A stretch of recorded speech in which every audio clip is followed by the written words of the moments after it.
we're going to have an awesome time together. So I just want to emphasize God's heart for the nations is amazing. God never intended for anybody to live in poverty or to have lack. He's such an awesome God with abundance. The cattle on 1,000 hills belong to him. And when we study the patriarchs and how God blessed them in every way, we can see God's heart for his people. And Jesus came to save and to seek and save those who are lost. No, so many people in this world are being misled by the evil one and walking under a yoke of oppression and poverty. And part of that Isaiah 58 scripture that we shared about yesterday, which is very foundational for Foundations for Farming. It talks about removing the heavy yoke. There's so many people today that's living under a very heavy yoke of poverty and lack. And God never planned that for them, for any one of us. So we want to see how God can remove this yoke of poverty from the nations. And that's really the heart of why Foundations for Farming was revealed to Brian Aldreeve. I want to just start with a short video. I hope I'll be able to share it with you. It's just a small message, introduction from the CEO of the Harare station in Zimbabwe. He's a young man, Dr. Matt, and I love him, and he's really very gifted. And he received an award from the FAO last year in Rome. They had to go and receive this reward. Now, the FAO is the biggest agricultural organization in the whole world.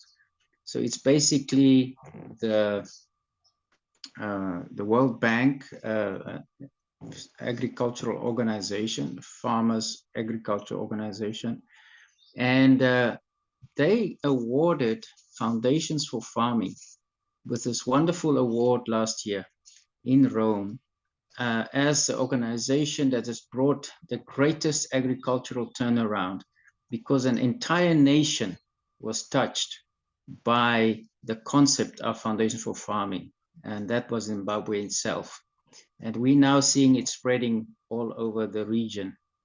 So let me see if I can share this video with you.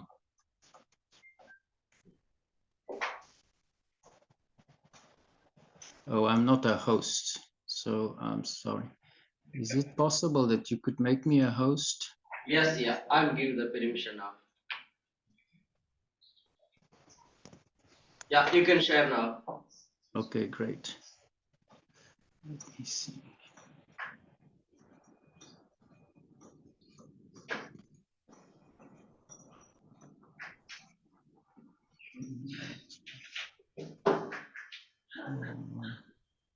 It doesn't give me the option of sharing my screen. Okay, it's just a photo.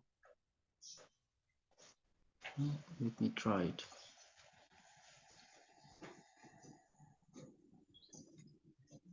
Uh-huh.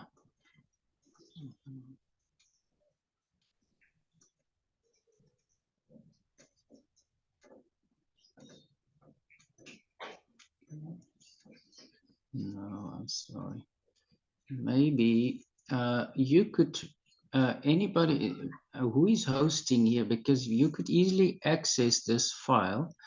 If you could go to YouTube, Foundations for Farming. Okay, yeah, I will find out. Yes. Let's just see if you could play it on my behalf. Foundation of Farming. And there's a on YouTube a Foundation for Farming channel. How the YouTube channel called? What is the name of the YouTube channel? Foundations for Farming. Zimbabwe.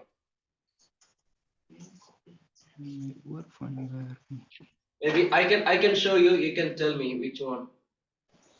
Okay. So, Can you see on my screen? oh, there you go. Okay, great. Which I can one? see your screen, yes. Can you scroll down Yeah. a little bit more? Okay, maybe scroll up. I'm sorry. You scroll up. Scroll up. Yeah, go a bit more, a bit more. Yeah, that video with the two people standing with the mace. If you could just play that for us. Oh, okay, yeah. Yeah.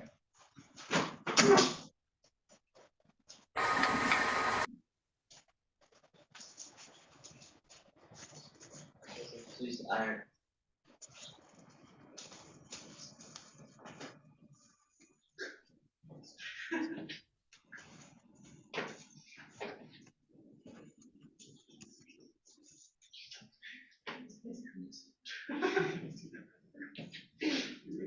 Yeah, the video is coming.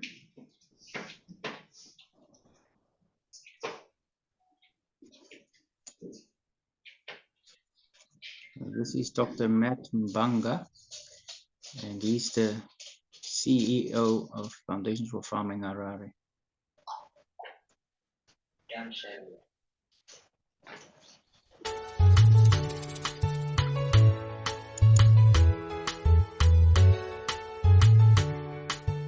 Hello, my name is Dr. Matthew Mbanga. I'm the CEO of Foundations for Farming here in Harare, Zimbabwe.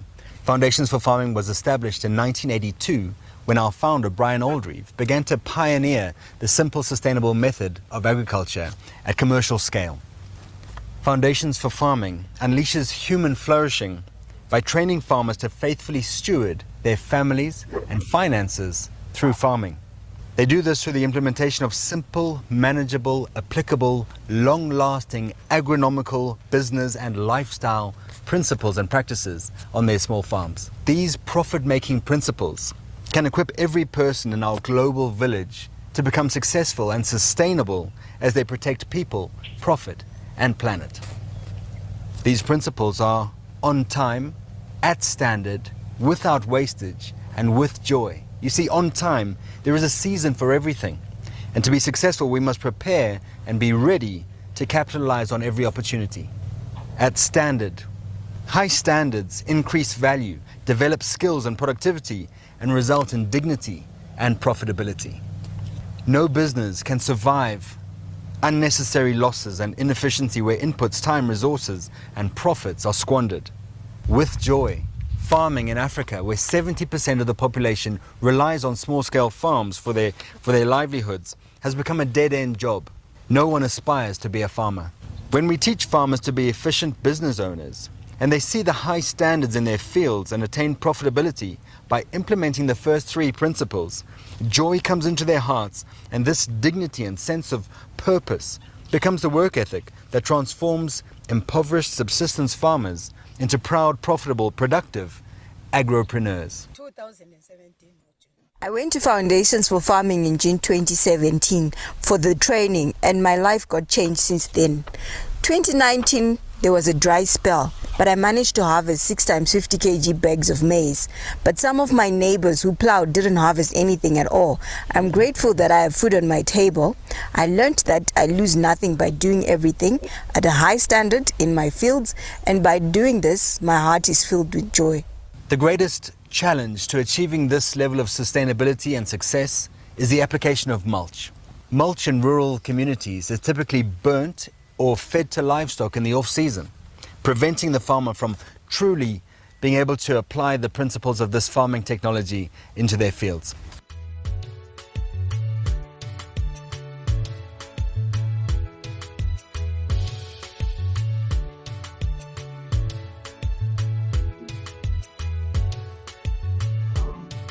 Really busy making compost.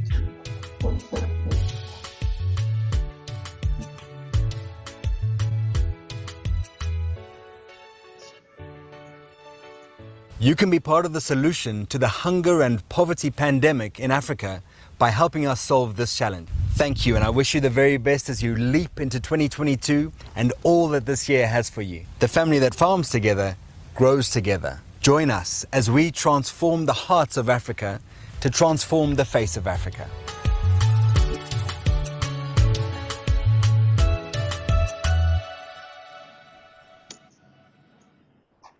Great. Thank you for helping me with that. You all saw it and could hear it well? Yeah. It's good. Wonderful. Okay, so let's just talk about some of the things that Dr. Matt shared there. He said there's 4 principles that we're applying in Foundations for Farming. If you want to write them down, the first one is to do everything on time. The second one is to do everything at a high standard. High standard is very important in farming. The third one is to do everything without wastage. And the last one, to do everything with joy. So on time, at high standards, with no wastage, and with joy. So I want to just elaborate a little bit on those 4 principles. Why is timeliness so important for a farmer? We know that every farming enterprise is bound to the seasons because plants have basic needs. One of the basic needs of plants is sunlight. And the second one would be water. The third basic need of a plant to grow well would be nutrients. Without proper nutrients, they can't do. And then a fourth need for a plant would be carbon dioxide, because plants breathe in carbon dioxide and they release oxygen, and for the process of photosynthesis. So if we have light, water, nutrients, and carbon, and maybe another one could be the right temperature, heat units, because without proper heat, a plant will also not grow. If we have those 5 elements in abundance, plants can flourish. So now the one that's probably not thought of much is the availability of sunlight and the effect that sunlight has on a plant. And that's where the on-time principle becomes very important. Depending on where you live on the earth, we always would have the longest day of the year and the shortest day of the year. If you're in the southern hemisphere, the longest day of the year will be 22 December. You can write that down. 22 December is a very important day for a farmer living in the southern hemisphere. Why is that day the longest day of the year? It is because of the axle that God has put on the earth. The earth is not straight in our universe. If you look at how the earth rotates, it rotates around an axle that's actually tilted. So if you would stand in front of the earth in our solar system and you see it turning, it'll be turning at an angle. It won't be right straight upside down. So if we look at this, the position of the sun in relation with the earth, the path of the sun is around the equator. So sort of around the middle of the earth. That's the path of the sun. Now, if you look at the earth and it's tilted like this and the sun is on this side, by the way, the sun is 1 million times bigger than the earth. We can fit 1 million earths into our sun. That means that at a certain time of the year, certain places of the earth will be closer to the sun than other places of the earth. So because it's tilted at this angle, let's say it's tilted this way and the sun is on this side, the southern hemisphere in December, on 22 December, will be much closer to the sun than the northern hemisphere. So the result is that 21 December is the shortest day of the year for the southern hemisphere. I mean, 21 December would be the longest day for the northern hemisphere, because that means the Earth will be now on this side of the sun. As the Earth is rotating, it takes a whole year for the Earth to rotate one time around the sun. So 22 December, the Earth is on this side of the sun. So the rays of the sun reaches the southern hemisphere much quicker than the northern hemisphere. It hits it directly, so it's much warmer, and therefore we have a much longer day on 22 December.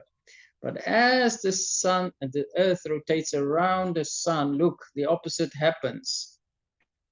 When we get to 21 June, which is the shortest day for us on this side, on the southern hemisphere, 21 June becomes the longest day for Europe and the northern hemisphere. Look now, because of this angle, the northern hemisphere on 21 June is much closer to the sun than the southern hemisphere.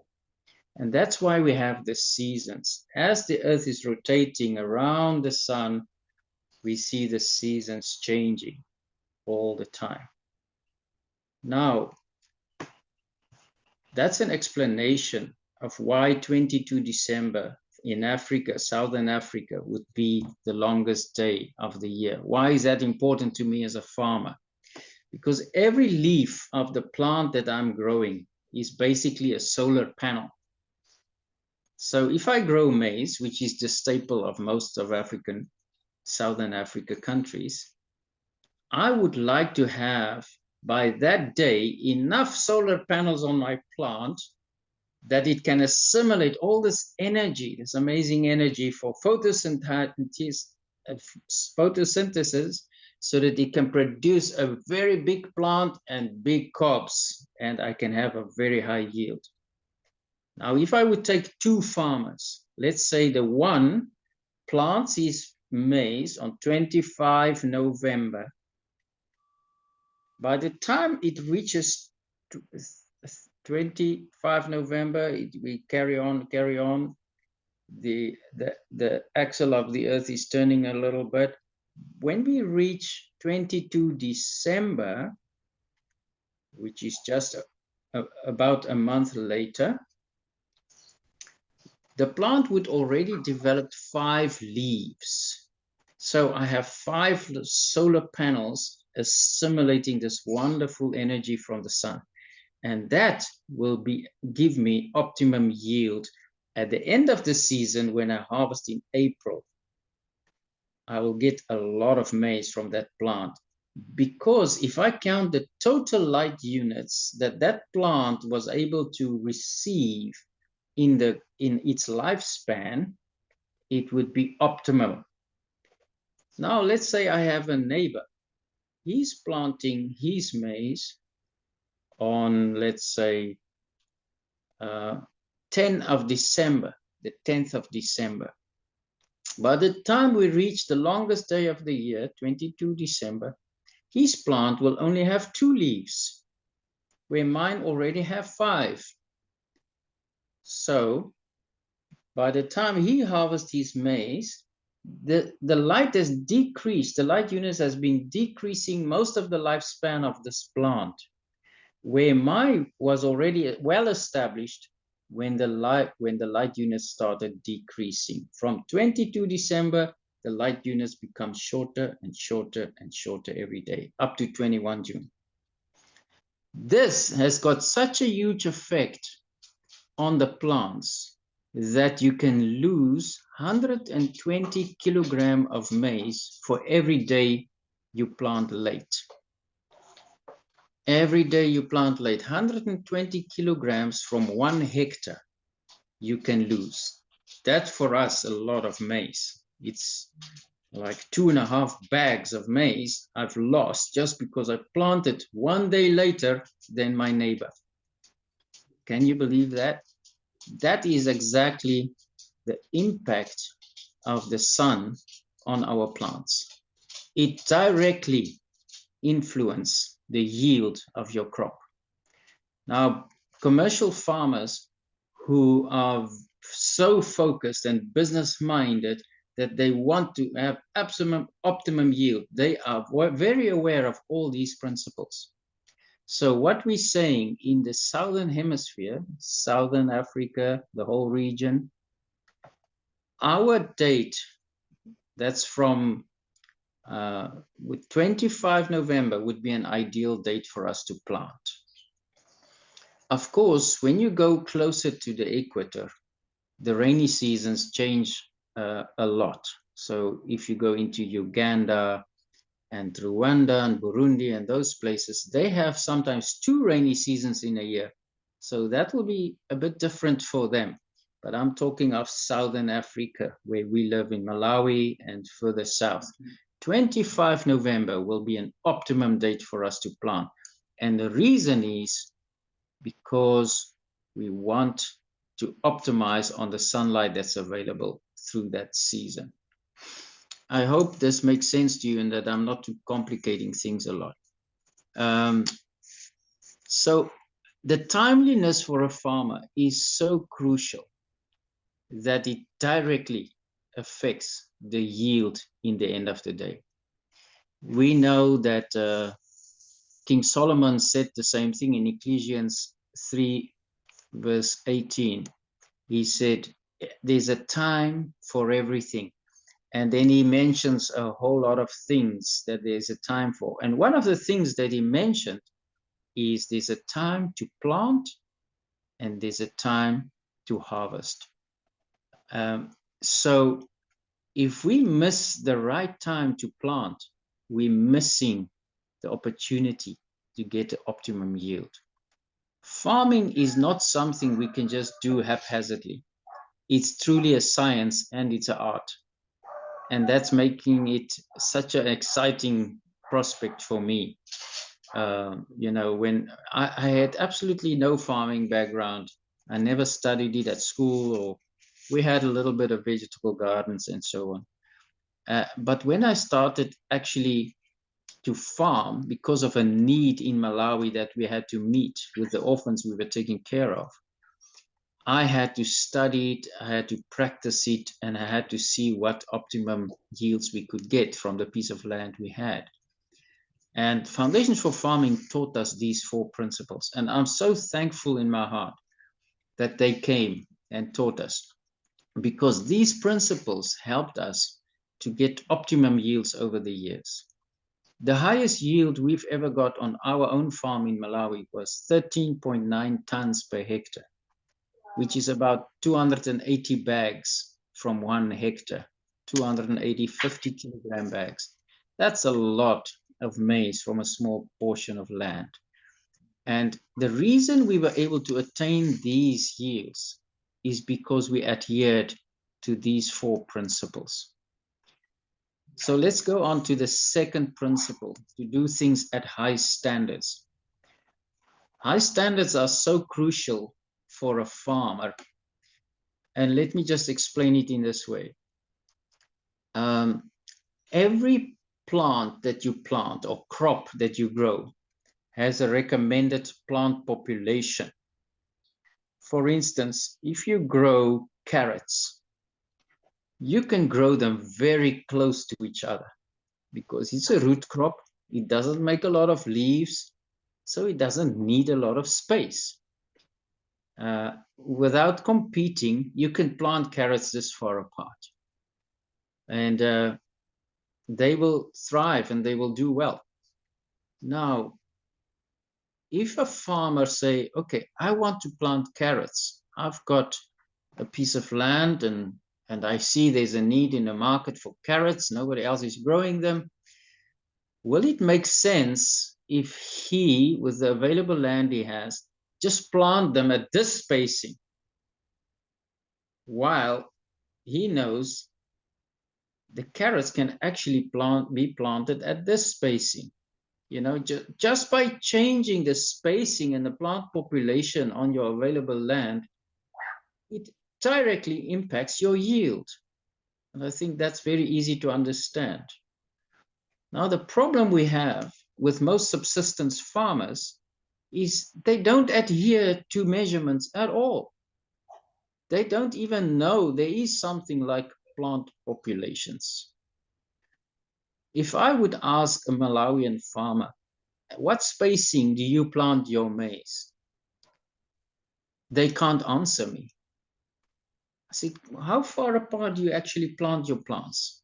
No. No, about this far. Then I would go into their garden and I will actually measure it. And what I find is they would just make little holes in the soil without using any kind of measurement, just taking a hoe, digging it randomly as they go, and then I'll start measuring. And I will find there's no consistency. Some rows would be 60 centimeters from each other, and other rows will be 1 meter from each other, and others maybe 70 centimeters from each other. Then the spacing in between the maize might be 25 centimeters, it might be 30 centimeters. When I look at how many plants are actually growing together in one hole, I can find 3 plants. Some places I find 5 plants. Some places I find 1 plant. There is just no consistency. Now, if you don't have consistency in your field and you're not adhering to high standards, you can never expect an optimum yield. So farming is a mathematical equation that you can actually calculate. So the plant population that we are aiming for is determined by the space that the plant needs for optimum growth, and also the piece of land you have available. Now, if, say for instance, I have maize, I want to plant maize. The reason we want it not too far apart is we don't want to waste. We don't want to waste our availability of soil. And in Malawi, there's a lot of pressure on the land now. We have 19 million people in a very small country, the size of Switzerland. 19 million people. And its population is very, very dense. So it's, of course, rural communities. So, and if you divide the land size between these 19 million people, then you get in the peri-urban, somewhat the far rural areas, the land is a bit bigger, there's more land available. But as you come closer to the cities, it's smaller. So in the area where we live and we train farmers, in the southern part of Malawi, we find that one family has approximately half a hectare of land available. So you cannot afford to waste your land. In that family, you might have at least 6 people that needs to eat off that land. And often they have no other source of income. This is the only way they can survive, is from the land. So they depend totally on agriculture. So it is very crucial for them to get the optimum yield from that small piece of land. So we teach them to prepare a rope. You just take a nylon rope, not too thin so that it doesn't stretch too much. And we make little markers. You can find pieces of plastic, quite a thicker plastic, so it doesn't deteriorate very fast. You open the rope by twisting it against its tension, and then the rope sort of opens up. You put a small piece of plastic through the rope, you tie it around a few times, and you make a knot. Then you measure exactly 60 centimeters down from that mark to the next place where you want to put another marker. You twist the rope again, opening it up, put a piece of plastic through, tie it around, and make a knot. And you prepare a rope of 30 meters in this manner. It's quite a lot of work to do it, but you only do it once and then you're done. And then you can use it for many, many years after that. On the one side of the rope, you put a strong wooden peg, and on the other side, another strong wooden peg. And you pull the rope across your field, hit the peg in on that side, hit the peg on that side. You take your hoe and you dig planting stations, one after the other, exactly at the markings of your rope. This is what we call high standards. Now, suddenly, for the first time in your life, you're actually spacing your plants very accurately. This means that every plant will have the same amount of sunlight available. Every plant will have the same amount of nutrients available. Every plant will have the same amount of moisture available. If you're going to plant haphazardly, like most people do in Malawi, you will find a pocket of your land where you've planted the plants quite densely, quite close to each other. And then on the other side, you've made a big spacing between the plants. That means that on the one side, every single plant will have more moisture and more nutrients to their avail, where on the dense part, they will compete with each other. We want to prevent that. We want an equal chance for every plant to get the optimum yield. After I've dug one line with planting stations and I dig out the soil to give a hole for my compost, because we use compost most of the time. We try to steer away from synthetic fertilizers. I apply my compost in the holes. And this application is also important to do it at a high standard. So I want to measure my compost, about 350 milliliters of compost, and I pour it in every hole, exactly the same amount to each hole. Why is it important that we put the same amount in each hole? Because we want to give each plant the same opportunity for growth. If I put more in the one hole and less in the other one, you will get an unequal growth. This plant will grow faster and this one will grow slower. In the end, that will create a big problem for your yield. Do you see this? This plant is bigger than this one. So what will happen? The leaves from the large plant will overshadow the smaller plant. And it will keep on doing that throughout the season. So this plant will never have enough sunlight and can never get you optimum yield. So this plant becomes actually a problem in your field. The cobs you're going to harvest from the small plant that's been overshadowed will be so small that it's almost not worthwhile that you grew it. So my aim is that all my plants must grow exactly the same rate so that they can all get optimum sunlight and there's no competition between them. To attain this, it's very important that each one will get the same amount of nutrients, that the spacing between the plants are exactly the same. And another factor is the depth of planting. If I'm not careful when I dig my holes to plant my seeds, to dig them all at the same depth, I will create the similar problem. The moment I plant these seeds deeper than the one next to it, which one will germinate first or will emerge first? The one that was planted shallow. So it will come out, you see the little leaves emerging, and this one will only emerge 3 or 4 days later. What is the consequence? This plant grows much faster than this one, and we have the same shading effect, where the plants are now competing for sunlight. So by digging your holes exactly the same depth, by applying exactly the same nutrients, and by giving exactly the same spacing, you're eliminating these problems and challenges.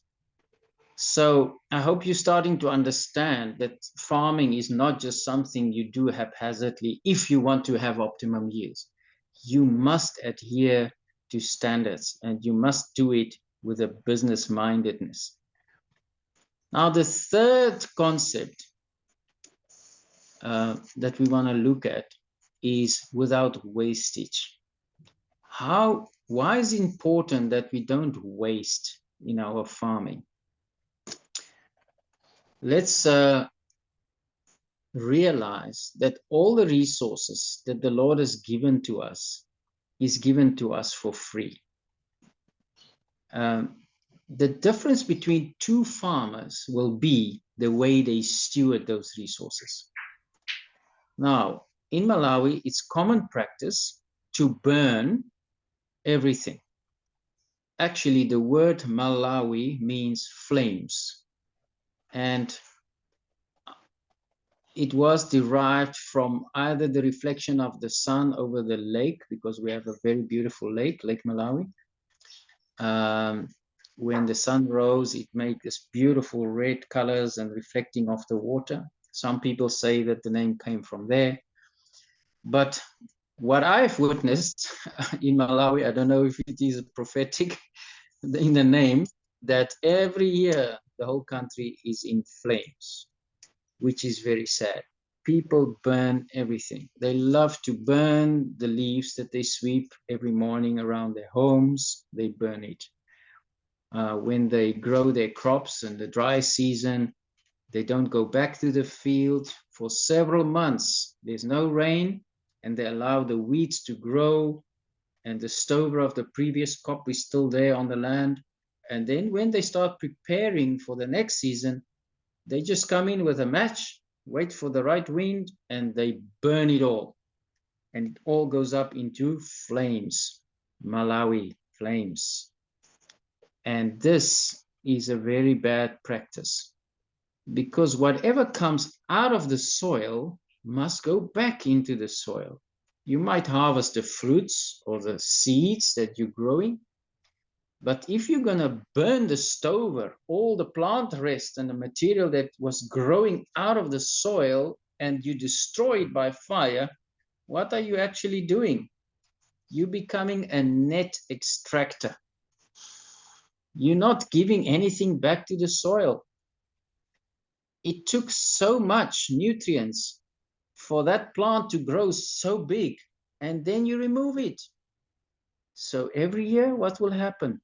The nutrients that was stored in the maize plant is removed. Next year again, we remove the nutrients from the plant by burning it or by feeding it to cattle. So we become net extractors, and we're not building back into our soil. Now, we all know when you run a business and you're not willing to reinvest in your business is going to go bankrupt. The profits that you make from your business needs to be reinvested to grow your business and to keep it healthy and strong. Now, if we look at our farmland as a business, that's exactly the same principle. The stover of the crop that comes out of the soil needs to be reinvested back in the soil. Take the seeds, but give the soil back the stover. And this is why we say no wastage. You heard Dr. Matthew saying that one of the key principles of Foundations for Farming is mulching. You saw the people carrying the grass and laying it down on the land. This is so crucial for a sustainable farming method. Whatever comes out of the soil must go back into the soil. And we do this by mulching with the stover. So after I've grown my maize and I've harvested the seeds, I can go and bag that. I can go and eat it. I can go and store it. But there's still a lot on that field that I haven't harvested. I did not take the stalks that's standing 2 meters tall and all the leaves and all of that stem of the maize. Is that what we will do? We will slash it down at the base of the plant, let it lay down across the slope. If your land is at the steep slope, you never let the stalks lay down the slope. You always slash them and lay them across the slope, because next season, when the rain comes, these stalks will still be there, and they will prevent the runoff of water down the slope. If we lay them down the slope, it won't help much. but across the slope, it serves a double purpose. The stover or the maize stalks will decompose. There's termites that will be shredding them up, eating them. There's earthworms that will come and consume them. There's little arthropods and aerobic bacteria eventually that will decompose them. And all the nutrients in this stalk that was removed from the field, from the soil, will go back into the soil. And God has already put all the little insects and critters in the field for you to do this process. And the next crop will benefit from the stalks of the previous crop. Imagine removing all of this by burning it. Yes, if you burn it, there will be ashes remaining, but those will just be a remaining of a few minerals in the shape of minerals. What we really need is the carbon that is captured in this woody stalk. That must go back in the soil. And that can only happen through the microbic life and all the insects and arthropods that God has put in place that actually breaks it down and reintroduce it back in our soil. So that's why we say no wastage. We don't want to waste space by planting our plants too far apart. We don't want to waste time by planting it late, because then we already heard about the effect of sunlight. We want to plant it in the right time of the season. So, and we don't want to burn it or remove it from the field. People might think, I want a clean field. I don't want to have all these dirty things in my field. Well, have you ever walked in a forest? Have you ever seen the soil with your eyes in a natural forest? You can't see the soil. It's always covered. Now, if our Father in heaven has covered his garden, I'm sure if we would walk around in the Garden of Eden, we will find the soil is always covered. It's never exposed, because God is the best steward that there can ever be, and he's protecting his resources. So God will protect the soil by an organic blanket that he always leaves there. That's why he designed the trees to drop their leaves. That's why he designed annuals, 1 year shrubs and grasses, that after a year they will die down and they will create a mulch over his land, that when the rain comes, it will not wash away the soil, it won't wash into the rivers, but it will be protected by this amazing organic blanket that he has created through his glorious design. Now, if we claim that we are following God and that we are sons and daughters of God, how much more should we not follow our Father? Jesus said, I do nothing unless I see my Father do it. So a simple way to learn about farming is just to go and walk in the natural bush. Go and walk and spend time in God's creation. Sit still for a while. Observe. Look around you. What is your Father doing? How is he farming? And as you do it, allow the Holy Spirit to speak to you and show you his principles.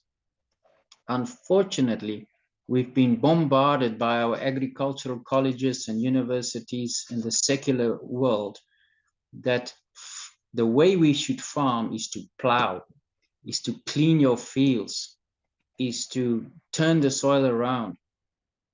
God has never told us to do this.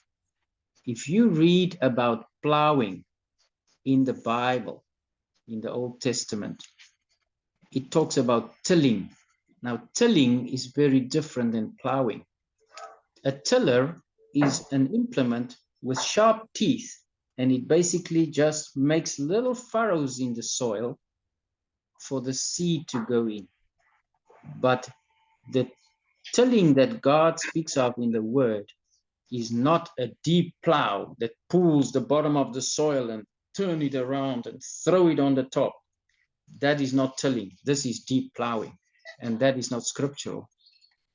So we need to have wisdom by learning from God, just as we read that scripture in Romans 1:20. Yes. Hello, Johan. Thank you. Thank you for your teaching. I don't know, Sorry. for some reason my, okay. Yeah. Can you hear me okay? Yes, I can hear you. Okay. Thank you so much for your teaching. It's priceless. Yeah, I'm interested to know what your thoughts would be on Leviticus 25, where the Lord tells Israel to work the land for 6 years and then leave 1 year to rest and get more harvest and food from the years before, so that they're able to look after themselves on the 7th year. What do you think of that concerning agricultural principles? That's an amazing principle that we still need to adhere to. Now, there's different ways you can make the land to rest. Like I mentioned yesterday, you get so many different kinds of crops and plants in God's creation. You get crops that we call these heavy feeders. Maize is a very good example of that. Tobacco is probably one of the most heavy feeders you can find. These are plants that extracts tremendous amounts of nutrients from the soil.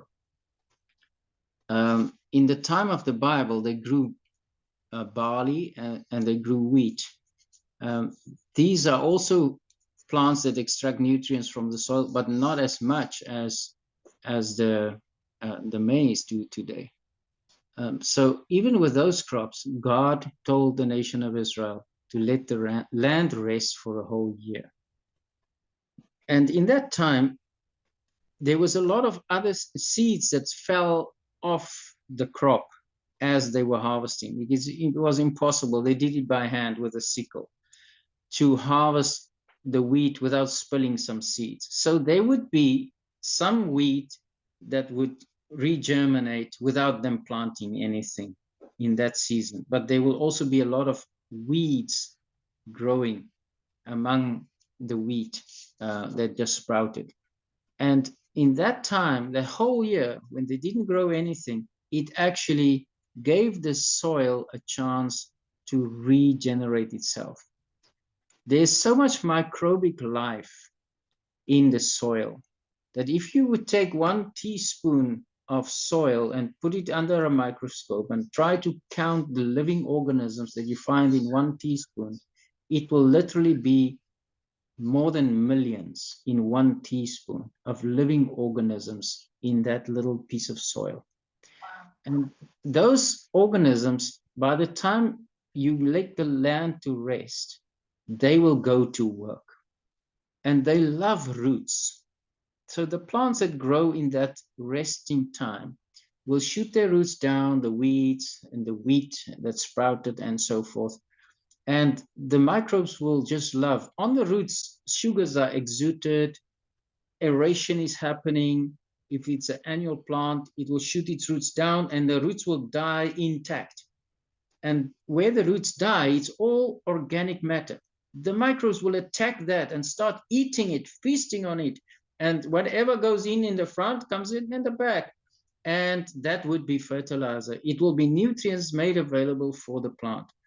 And then when the root is been eaten and the organics are all gone, and it's been now introduced to the surrounding areas, you will find a cavity. And those cavities are very, very important where the roots used to be.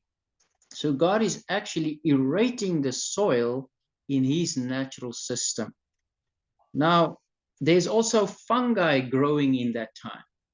Fungi is amazing. It's a little tube. If you put it under a microscope, you will see it's translucent. You can see through it, but it's like a little hose pipe.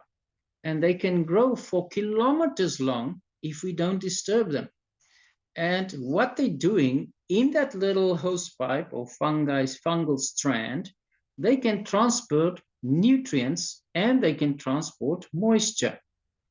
For instance, if you have a wetter area in your field here, and there's maybe a dry area in your field there, if you left the soil intact without plowing it and without burning it, and you left the mulch cover there, the fungi will grow and it will reach from here to there. Billions of fungal strands will spread just under the surface of the soil.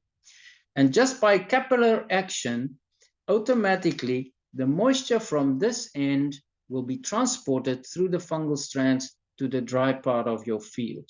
Wow.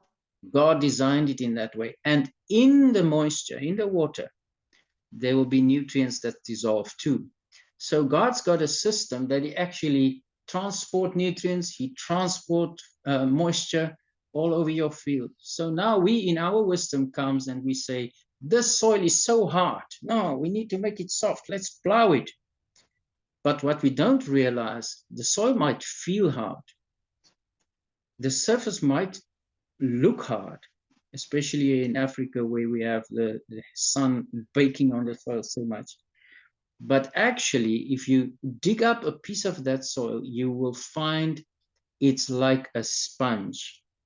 We do physical experiments where we demonstrate this to our students. We would take a clot of soil from virgin land that's never been used, and we'll take a clot of soil from farmed land that's been plowed year after year. And we will insert it in bottles, glass bottles of water.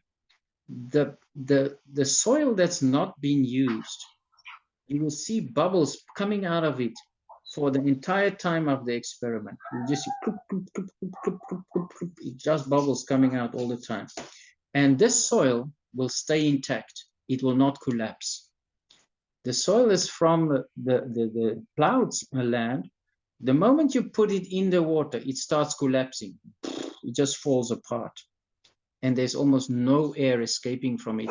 At the end of the experiment, you see the plowed land has silted down. It's a thick, muddy layer of soil, where the virgin soil is still totally intact, and you see bubbles escaping from it. Now, if you ask people, why do you plow? They say, I want to aerate the soil. Why do you want to aerate soil that's already aerated? You know, there's so much air in that soil, and I can prove it to you. It might feel hard, but that doesn't matter. There's so many cavities. If I plant my plant in this soil, it will find those cavities. The roots, the microscopic roots of my plant will go the path of least resistance. It will look for cavities and holes, and it will find those, and it will quickly establish itself, its root space.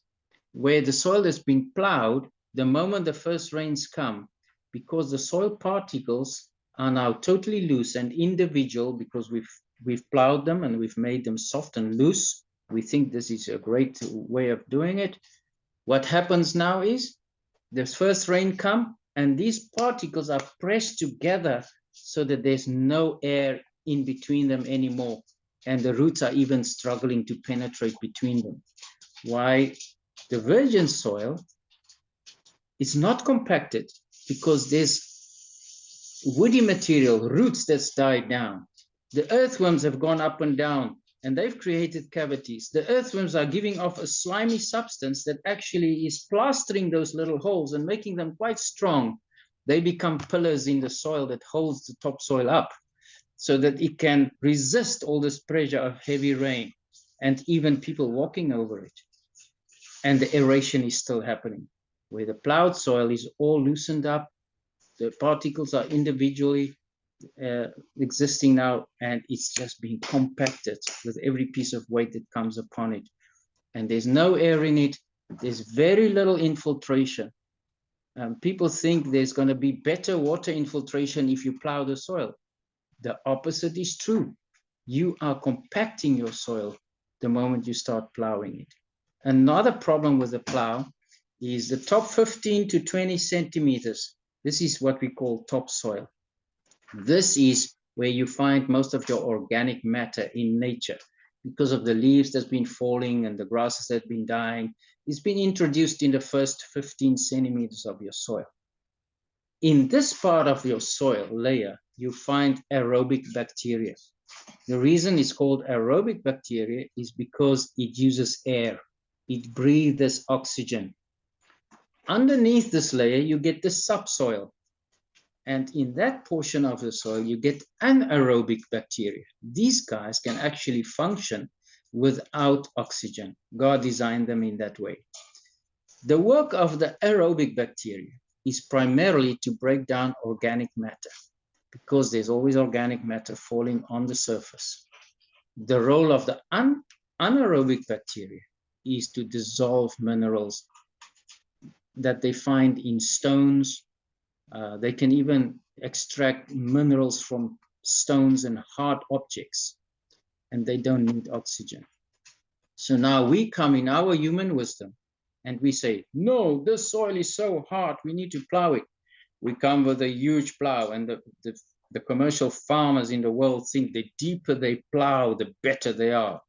So what are they literally doing? They're putting this plow in, inverting the soil, taking the subsoil, putting it on top, taking the topsoil, putting it on the bottom. And what's happening as a result? All the aerobic bacteria is put in an anaerobic condition where they don't have access to oxygen anymore, and they all die. The anaerobic bacteria, they can actually survive on the top, but that's not the place where they were created to function in, because they were not built to decompose organic matter. They were built or designed to decompose the stones and to extract minerals. So we just disturb this amazing sustainable ecosystem that God has in place. On top of that, we're also breaking every fungal strand that has taken years and years and years to grow from one side of my field to the other side, balancing out nutrients and moisture and everything else that God wanted to happen. And we destroy that whole beautiful system of fungal strands. And it's all counterproductive. And more people are now becoming aware of this life that's in the soil. It's like a whole new world that you discover. It's like somebody who's never done scuba diving, and suddenly you go into the ocean. You always just see the surface of the water and what's above the water. But the moment you go into the water, you are amazed, because this whole new world opens up to you. And that's exactly how it is. If we start studying the soil, we stand in awe of all the life that's under the surface. And we start to realize this is almost like holy ground. You don't want to disturb this. You want to leave it intact. And that's the kind of methods we want to adopt. The least you do, the better it is. So it's a long answer on your question, but let the soil rest. The way I will let my soil rest, I don't want weeds to grow. So I will put in a crop that actually helps the soil to rest, like a legume. I could put in soybeans or beans or anything, because legumes actually enriches our soil. It fixes nitrogen in your soil. Instead of extracting nutrients, they're putting nutrients back in the soil. So on my 7th year, and we practice that, I will not grow any heavy feeder. I will take out all my heavy feeders from my farm, and I will just put in legumes and let them be and let them grow and regenerate my soil. So this was the one that we talked about, no wastage. We can see how Jesus also was not wasteful, eh? When he fed the 5,000 in Matthew 14. What happened after the event? Did they have leftovers? After they fed, what did he say to his disciples? He said, go and pick up the breadcrumbs. And they picked up 12 baskets full. Why did Jesus do that? Why was it important for him to pick up the breadcrumbs? Because he's not wasteful. God doesn't waste anything. And this is the attitude that we need to develop. Never, ever be wasteful in your life. There are so many people who have no food. We can eat much less than we do eat. We can live a much less wasteful kind of lifestyle. The world is riddled with consumerism. We never have enough. We never satisfy. Well, we need to learn contentment, and the little resources that we have, when we become faithful with them, God will add to us. And we also see it in Matthew 25, the parable of the talents. The guys who multiplied their resources are the ones that God trusted with more. And this is a key principle. And the last one, just before our break, is with joy. Nehemiah 8 verse 10 says, the joy of the Lord is our strength. If we do things on time at high standards with no wastage, automatically you will have a very high yield and a beautiful crop, and you will feel joy rising up in you, and it will produce joy, and it will give you strength and hope to continue in your season.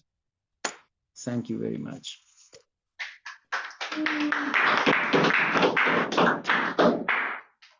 Thank you. Let's come back after 25 minutes. Good. Thank you so much. Okay. How long the break? 25 minutes. Yes. I mean, it's only 5 minutes. I sent you a video link. That's fine. Can you? Can you turn it up a little bit? Sorry? Turn him up a little bit. Can't fully hear you. It's quite quiet. Can you speak a little bit louder or? I sent a video link. Yes, we Maybe- have it. I think we are trying to play. We need a minute. Oh, wonderful. So the video you're going to see What was now that? was taken in Zimbabwe, in Harare. These are the crops that they grow there. And you will be amazed at the standards. All the 4 principles that we talked about in the previous session, you will see applied there. And then you'll see the potential of growing crops without any synthetic fertilizers. And this is quite exciting.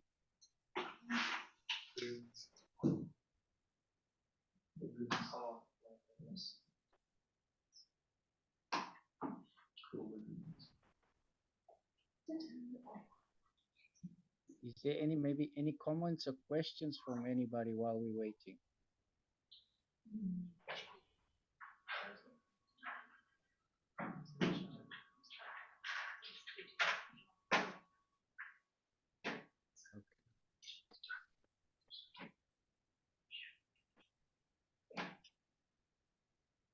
Yes.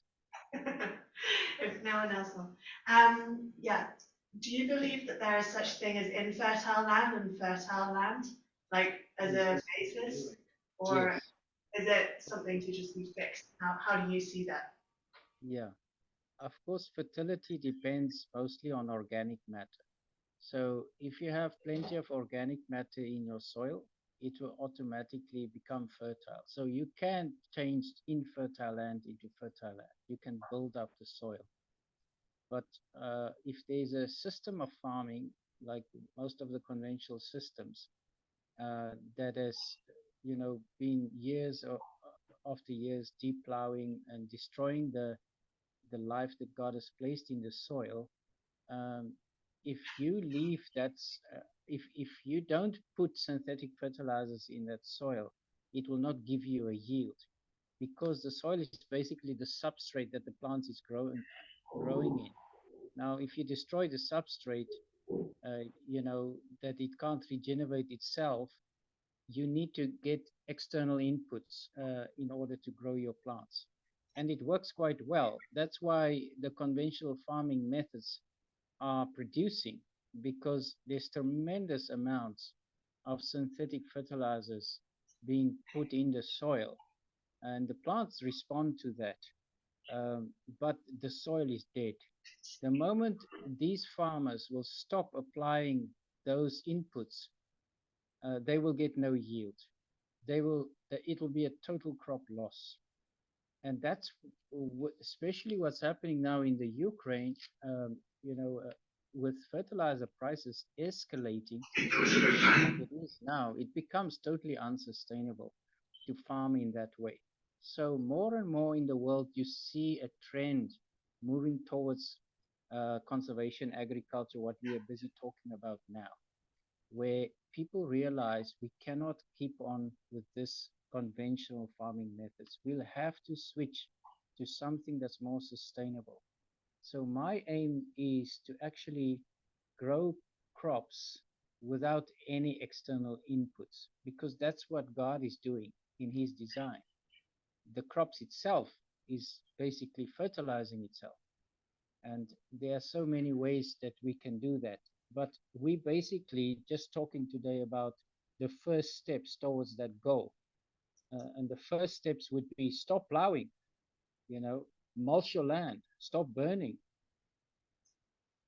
And you will not maybe be able, if you had a conventional piece of land that's been used to be fertilized with synthetics, it will be it won't be very wise to switch that over in 1 year to our organic system, because the soil has been depleted so badly and the soil structure has been damaged and there's no life in the soil. So what we do in that case is we will slowly introduce organic system, but without eliminating the synthetics immediately. So we teach people how to make compost, and we make it on quite a large scale. You could make compost with any organic matter that's wasted. And then when they dig the planting stations, they introduce the compost. Now, you shouldn't see compost as a fertilizer. You should look at compost more as an inoculant.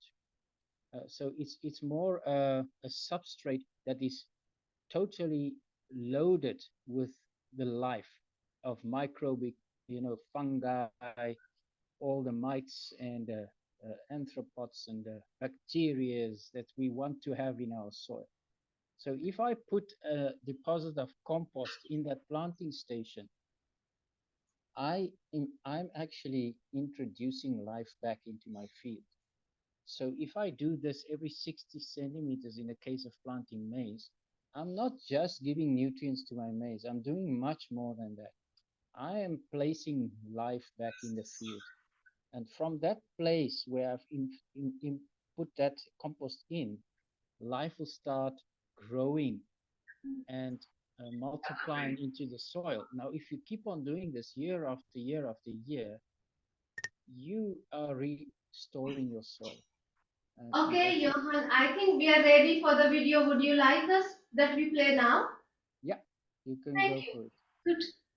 Thank you, Johan.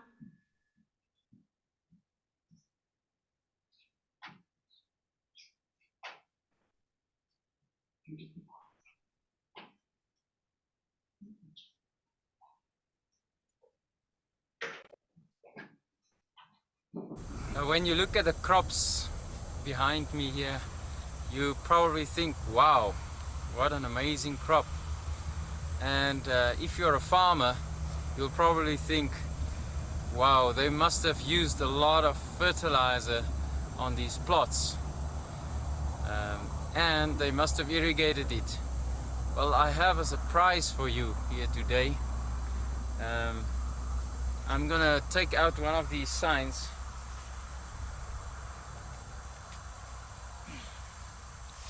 On most of the signs that you see lined up down there behind us, you will find this written: no fertilizer. How is this possible? And also, no irrigation. This is dry land, crops. They've been planted in November, and we are now in the month of March, early March. And the reason these crops look so beautiful and healthy is because the soil has been restored.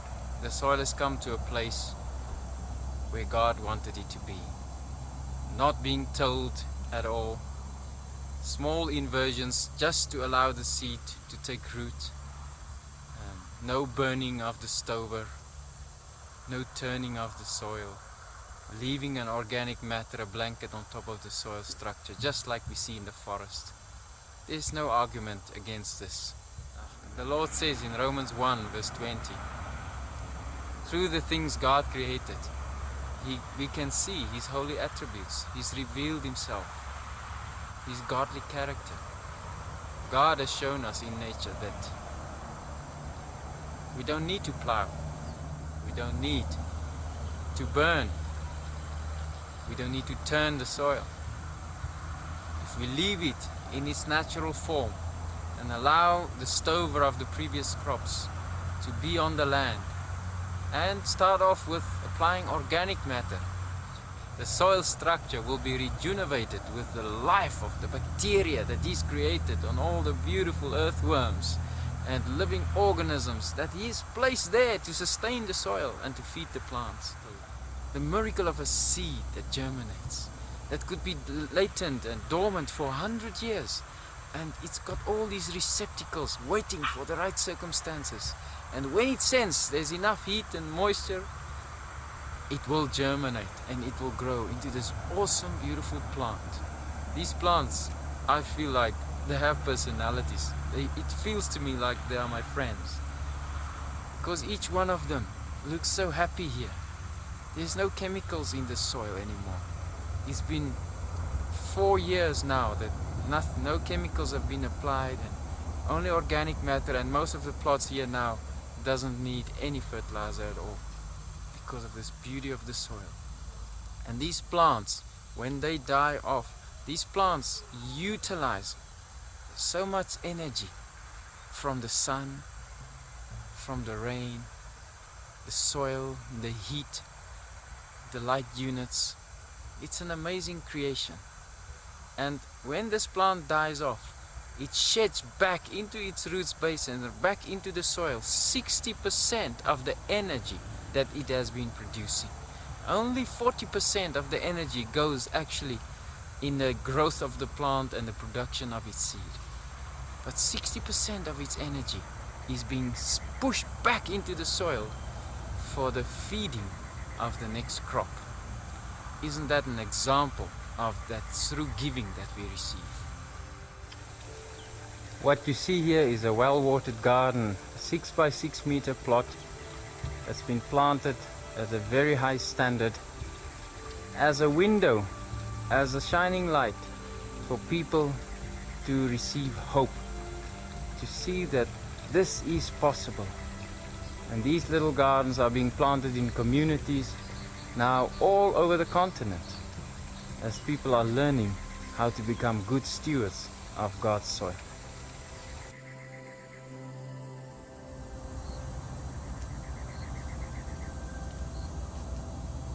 The diversity of what God has made and created is so awesome. Look at this. Isn't this a miracle? Isn't this a wonder of God's creation? This is so beautiful. It's like I'm standing next to a statue of God's amazing grace. And this is what He intended for mankind, for us to enjoy His creation. Look at the beauty and the perfection of it. Everything is symmetrical on this flower. Look at the fruitfulness. When you look after the soil and you can see it being restored through applying God's principles on the land, it brings so much joy and so much fruit, and it brings so much hope. Look at the size of these leaves. Solar panels created by God. Amazing receptacles of the energy that we as mankind waste so much. No wastage in God's creation. Everything utilized. Look at this. Isn't this a monument of God's beauty and His character? I'm almost feeling like I'm standing on the new earth. If this is this fallen creation that's been a garment that's been worn away, looks like now, how beautiful will it be if God makes everything new?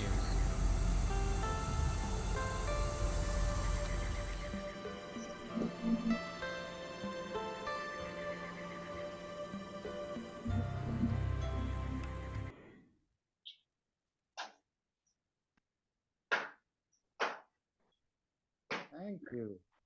Isn't that wonderful? Oh yeah. You see, now to become a farmer becomes very attractive, hey?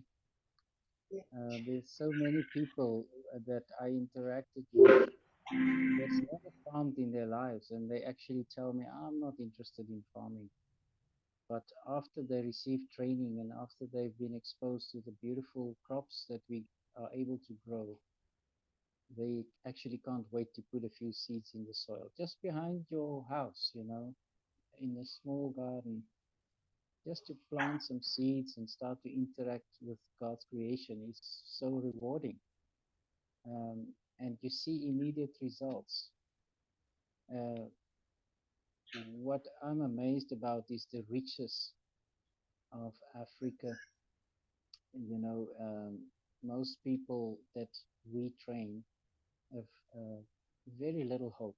They're so poor and quite hopeless, and many of them are uneducated, and many of them are sometimes illiterate. And one of the things that we need to do before we can teach them a technology is to restore their hope. And so what you've seen, those crops you've seen there, you can't find those kind of crops in Europe. It's impossible. If I plant a maize plant in Malawi on 25 November, exactly, and I take the same seed and I will go and plant that plant in the growing season of Europe, which would be in June, earlier in June, and I give both of them exactly the same fertilizer or same nutrients. I plant them sort of on the same time of the season. It's exactly the same seed. The plant in Malawi will outdo the plant in Switzerland so far. I mean, I've visited Switzerland. I've got a sister in Wichtracht, and I've been there in the summertime when people grow maize. And the maize looked beautiful, but I was a bit shocked about how small it was in comparison to the crops that we grow in Africa. Why are the things growing so well in Africa? Because of the climate, because of the subtropical climate we have, because of the amazing richness of sunlight. It's just a place that's conducive for growing food. And ironically, the people who live in the most conducive places to grow food in the world are the poorest people in the world. And that's so ironic to me. And one of the reasons is because of the cultural heritage. And I keep on coming back to that because it is so crucial that we must realize farming God's way is predominantly and primarily to share the gospel and not a technology. We just use the technology as a way to connect with communities. And if I can show and prove to that farmer who's illiterate and sitting in my class that you actually live in one of the richest places in the world, and I can convince him of that, then hope is restored. And then I can teach the technology. But I must first lay that foundation, how much God loves this person, at what ends Jesus went to be obedient until the point of death for you, for your sake, for the joy that was set before him. And then to explain to the person how amazingly blessed Africa is. And that's where he lives. And that there's absolute hope for you because of the environment you're in. Then I can come and share technology. And then people can experience transformation. I always make a statement and I say the reason Africa is poor is because it's too rich. And people struggle to understand what I'm trying to say. But it's basically Africa is so blessed that you will find food throughout the year. You find a lot of root crops in the dry season like cassava, but tapioca. You find pumpkins that they can store for a long time. You find so many fruits. I mean, it's mangoes, then it's avocado pears, then it's guavas.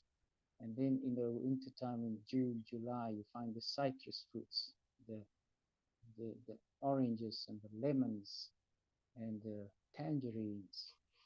There's always fish in the lakes or in the rivers. It never freezes up. You can grow vegetables throughout the year if you have access to water. Um, Africa is so tremendously blessed. And because it's so blessed, people don't really need to develop it because you can somehow survive. You know, the food is always there. Um, while in Europe or in the Northern Hemisphere, where it's so cold in the wintertime, if people don't grow enough crops in the 4 months in the summertime, they will die in the wintertime. If we take Europe back a few hundred years, when it was a agronomy society, people depended on the land like Africa is now, people would literally die of hunger during the cold season if they didn't work very hard in the rainy season or in the summertime to produce enough food and to find ways to preserve the food, to to make pickles and bottle fruits and to dry fish and dry meat and make cheese, turn milk into something that you can preserve, and all of these technologies were developed in Europe because of the weather, because of the cold season. And because of that, a culture was developed over thousands of years of thinking ahead, of planning, because if you failed to plan, you would die. If you didn't know how much wood you need through the winter time to give your house internal heating, there would be no way that you will survive. If you didn't know how to preserve your food or to grow enough hay for your cattle through the winter time, the cattle would die. So it brought a culture of hard work, fast work, effective work, planning, calculating, mathematics, and of inventions because people could not do the work. They had to mechanize, they had to find machines, build machines to make the work lighter for themselves. I always say uh, necessity is the mother of all inventions. If there's a great need among us, we will invent something. But if there's no need, why is there a need to invent something? And that is the situation that Africa finds itself in. It's a warm culture. We have so much food, so many resources. Literally, where I live, the mangoes and the avocado pears are falling on our heads. If you sit under an avocado pear tree, you need to be so careful because they are like this size. They can kill you, they fall from the trees. We can't eat all of them. And unfortunately, the local markets are saturated. And Europe has made it very, very difficult for Africa to export anything. They've put so many checks and balances because everybody is so scared of diseases and things that will be transferred. So for people to attain those standards that's required is very hard. So the produce is just there and it's got no value.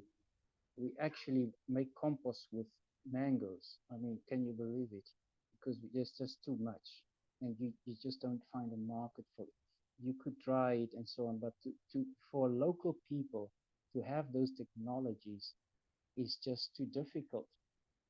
But it will get there. And I know Africa is on a journey towards great prosperity because that's the promises God gave us. But just to give you that perspective, the difference between the warm cultures and the cold cultures. Malawians are always surprised that white people walk so fast. Why do you walk so fast? We want to walk and talk.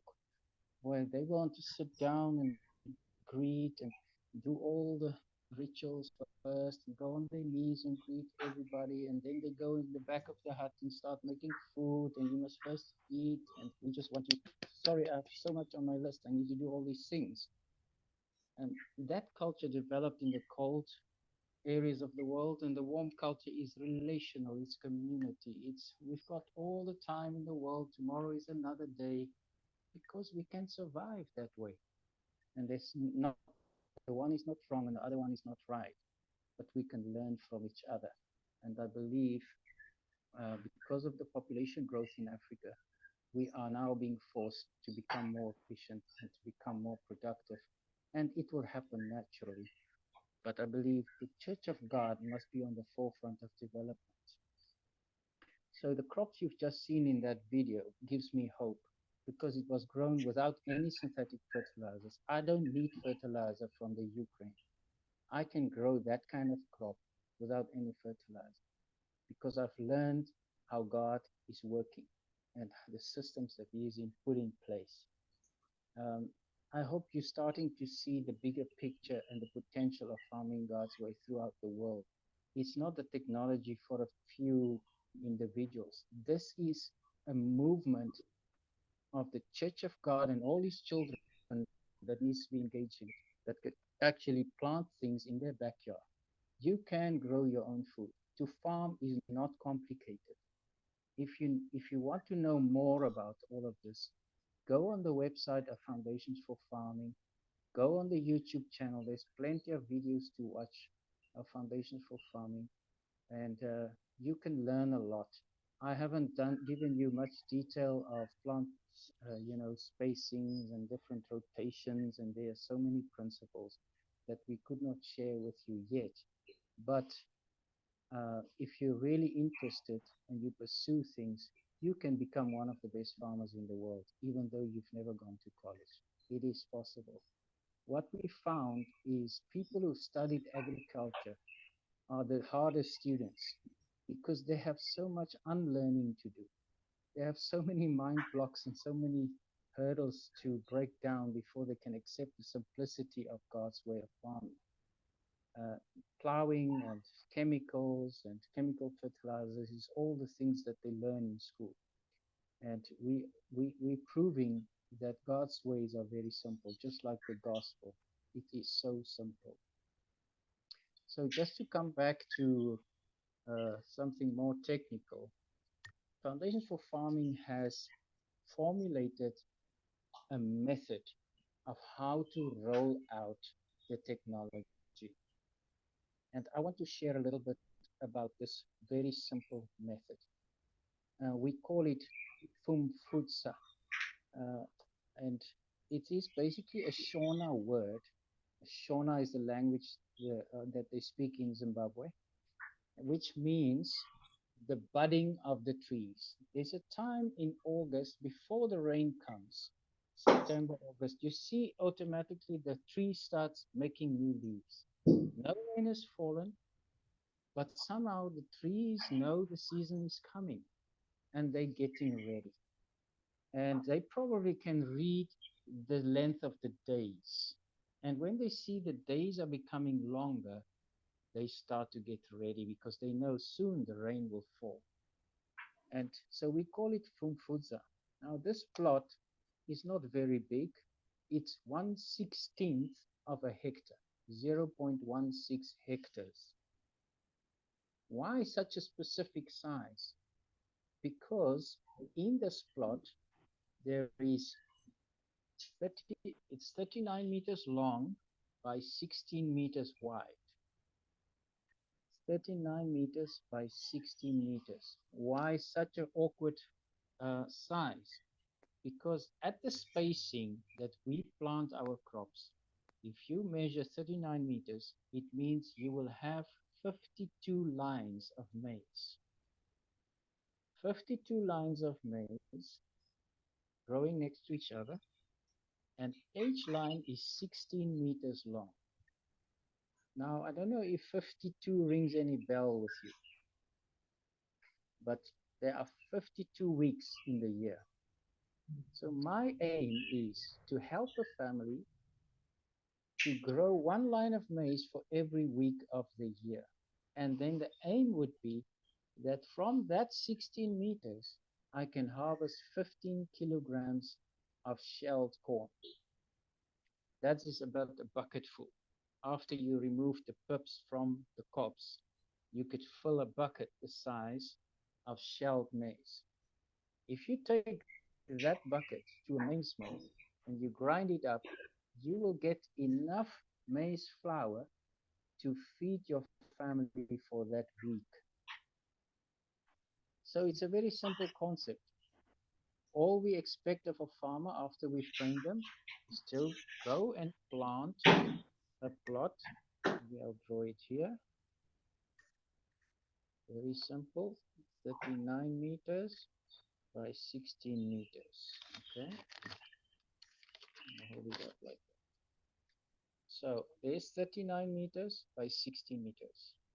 This is 0.16 hectares. Okay. Now it means in I have 52 lines of maize. If I plant my maize in lines like this, there's 52 lines, one line representing every week of the year. My goal as a farmer is on this line of 16 meters, I want to harvest, oops, I want to harvest 15 kgs of maize.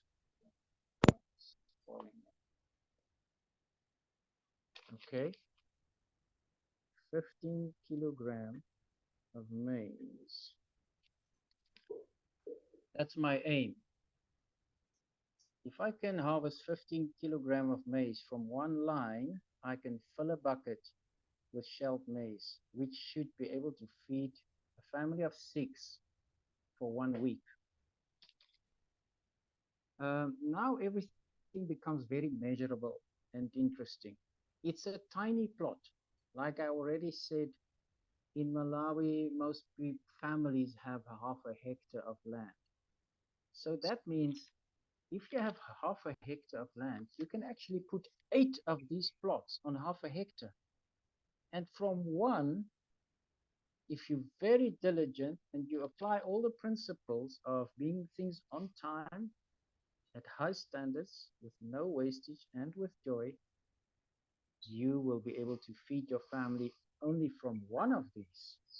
What about the 7 others? The 7 others will give you excess crops, excess yield, which you could sell and which can give you some capital. Now, if you say this to an African farmer that from a 16th of a hectare, this small plot, you can actually grow enough food to feed your family, they will say it's impossible. Often, they can't even get enough food from a whole half a hectare. Some not even from a hectare. Because the average yield in Africa is still about 1 ton to 2 tons per hectare, which is basically 20 bags. Now, 20 bags, you need basically 12 bags to feed your family for a year, 1 bag of maize for every month. And the average yield in Africa is 20 bags from a hectare. But most people don't have a hectare. They only have half a hectare. So that means they only get 10 bags. So they actually cannot feed their family for the whole year. Now I'm saying to them, from a 16th of that, you can already feed your family. Wow, this is impossible. But we have proven that it is possible. But it asks for a lot of diligence and precise plant spacing and so forth. And then whatever you plant excess or you harvest excess can go for as a cash crop. Now, I want you just to write down maybe a few principles that we must always adhere to. We know the 4 principles: on time, as standard, without wastage, and with joy. But now when it comes to the technical part, there's a few principles I want you to write down. Maybe you can put it under the heading of conservation agriculture. When we do conservation agriculture, we always adhere to these principles. And I already spoke a lot about them, but just to make it clear to you. Number 1, we don't plow. No plowing at all.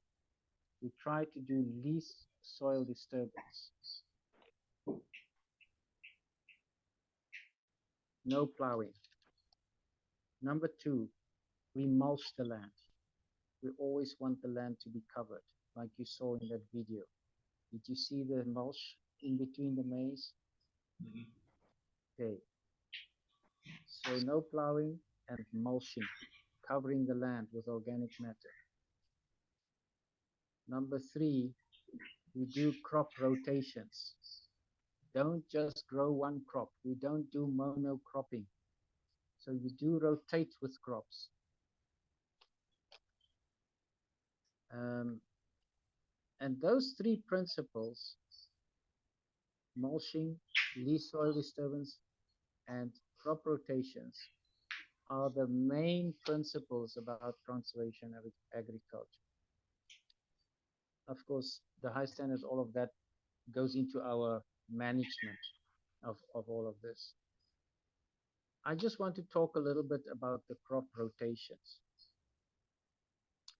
If I grow maize, which is often happening in Malawi or in many other African countries, and every year I grow maize, maize, maize, maize, maize. The danger of it is, in the first place, it's a heavy feeder. And it extracts certain nutrients. Every crop has got a diet, so to say, that it always needs to grow optimally. So certain crops will extract a lot of nitrogen, for instance. Other crops will extract a lot of phosphorus, and others maybe more potassium. So maize, on all the heavy feeders that you can see, big leaves, plants with big leaves, they usually extract a lot of nitrogen. Now, if I plant maize and it actually removes all the nitrogen from my field because that's just what it needs. And the next season, I plant maize again. And the next season, I plant maize again. What do you think what's going to happen with your specific soil?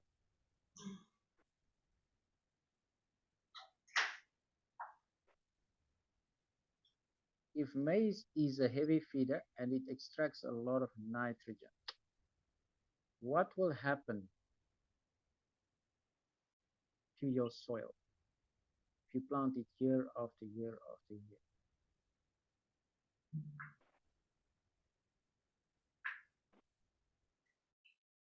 It'll become nitrogen deficient because it's using up all the nitrogen. Okay? So how do I prevent this? Well, you need to supplement nitrogen. You need to put a lot of nitrogen back. But it's costly. Even to put compost in could also be costly because it's a lot of labor to make compost. So a very clever way to prevent your crops to actually deplete certain nutrients from your farm is to plant other crops that's got different nutritional needs on the same field. Now, this is where the from Futsa plot becomes very handy. If I have my whole farm divided into from Futsa plots, all of them are 39 meters by 16 meters, then I can actually decide, okay, this from Futsa plot, I'm going to plant maize this year. But right next to it, I still have space. So I'm going to make another from Futsa plot here. I'm a bit scared that I don't get enough maize from one plot. Let me put maize in on this one too. But there behind it, there's more space. Let me put a third from Futsa plot in. I can fit in another 39 by 16 meter plot on my farm.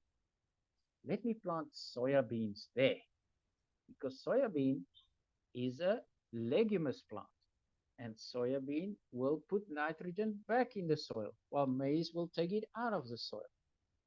So now I have 3 from Futsa plots on my farm: maize, maize, soya beans. Everything is going well. Now, when you are wise, the next season, you won't plant maize again in the same plots. Then I harvest all my crops at the end of the season. When the next season arrives, I plant the soya beans now on the front plot here where I had maize. And because of that, I'm putting the nitrogen back in the soil that my maize depleted. And there where the soybeans were, I plant maize. Now imagine, how will the maize fare if I plant it on a plot that had soybeans? because the soil was putting a lot of fertilizer back in the soil. That maize will thrive without you even applying much fertilizer, because naturally, the way God created it, the soybeans have replenished the nitrogen that was depleted by the previous maize crop. The third season, I move my soybeans to this plot, and then I can plant maize again here. The maize will thrive again, and this one, the nitrogen will be replenished. So I keep on rotating between maize and soybeans. And every year I move my soya plot in order to maintain the nutritional value of my soil. And this is very wise. There's another reason why we do crop rotations. The problem we have in maize at the moment is there's two pests that's really attacking it. The one is a stalk borer. It's a little worm that crawls up the maize stalk, and eventually it goes into the cob and it bores through the cob and it starts eating the maize cob from the inside. That is stalk borer. But the one that's lately come in, which is a very big problem, is what they call the fall armyworm. Fall armyworm. Now, this one came from the US and somehow it was imported into Africa and it's causing havoc. It can destroy an entire maize crop if you're not careful.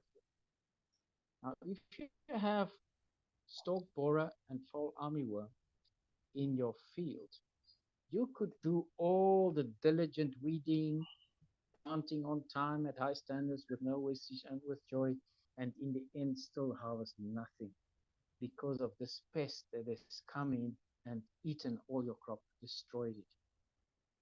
So how will I fight this thing? Now, this pest needs a host plant.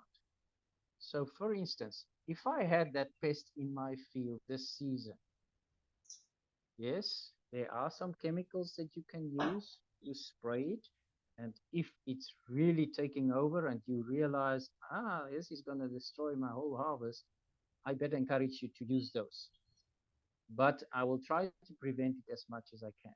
But if there's no other way out, I will also use it, because otherwise we'll be hungry as a family. So, but to get a sustainable way of fighting this pest, I will rotate with another crop. That's not a host plant. For instance, soya is again a very good example. If I find the pest in my plot here, my Pumfutsa here, I will never plant maize in the same plot again, because these critters, this pest, is breeding in the soil, and its lifespan is working in such a way that it might go dormant in the dry season, but the moment the rain comes, it will attack my plants. And it produces little moths that's flying and laying eggs and spreading it all over the place. So now, if I plant soybeans in that field, and those eggs is hatching and it's looking for the host plant, it crawls up the soybean and it wants to start eating. No, I don't like this. This tastes different. And it cannot eat the soybean because it's not a host plant. So what will happen to the pest? It will die, and you have destroyed a whole generation, and you've cut down your pest pressure tremendously just by putting in another crop that cannot host that pest. So these are the two main reasons why we do crop rotations, is not to deplete certain nutrients from your soil, and also to break pest and disease cycles in your field. Do you have any questions at this stage about crop rotations?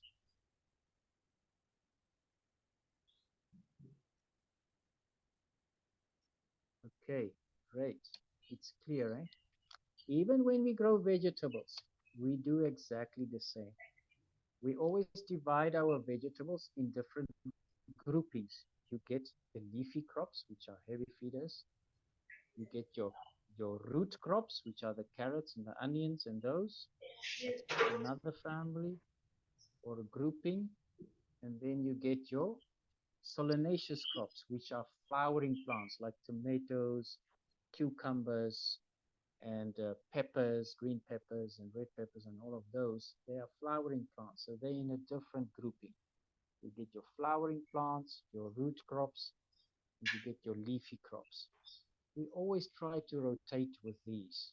I would never plant in one bed leafy crops, one off season after the other. Keep on planting in the same bed of vegetables, leaves, leaves, leaves, like rape, spinach, lettuce, and cabbage, and all of those. If you do that, you're looking for trouble because all the leafy crops will have similar pests and diseases attacking them. You keep on planting the same kind of grouping of plants in the same bed, it can proliferate and it can multiply so that it becomes out of control. So what will I do? I'll plant my leafy crop in certain vegetable beds, and after I harvested them, I will not plant cabbage there again. No, now I could plant carrots or beetroot or onions, because the pests that attack the leafy crops cannot attack my root crops. It's not a host plant for them. In that way, I'm also breaking the pest or disease cycles. After I've planted my carrots or my root crops, I can come in with my fruity crops, or the ones that makes flowers, like my peppers, my tomatoes, my uh, cucumbers, and all of those. And because they are all under solanaceous crops, and they will have a specific pest and disease attacking them. These solanaceous crops are the most difficult ones to grow. They're very vulnerable to pests and diseases, like tomatoes. Oh, it's difficult to grow tomatoes because of the pest pressure. So if you especially plant tomatoes, hey, you cannot plant tomatoes in the same bed again. You're looking for trouble. You must come in now with a root crop or with a leafy crop. So these are principles with conservation agriculture. Mulching, no soil disturbance as possible, and crop rotations. Okay, so the food supply has proven to be so successful that many nations in Africa has now adopted this concept. And especially in Zimbabwe, like I said yesterday, it has transformed the whole nation. I was privileged to drive into Zimbabwe last year during March. And as we crossed the border, I could see, as far as we were driving, people that planted these Fumfutsa plots. I could see very clearly, straight lines, high standards, 39 meters wide by 16 meters long. And because of the diligence of the government to implement this system, Zimbabwe became food secure. And now it's being rolled out in Rwanda by the government and also in other parts of the world. Yeah. Any questions? Let's open up the class for a few discussions now. Anyone with a question in his heart?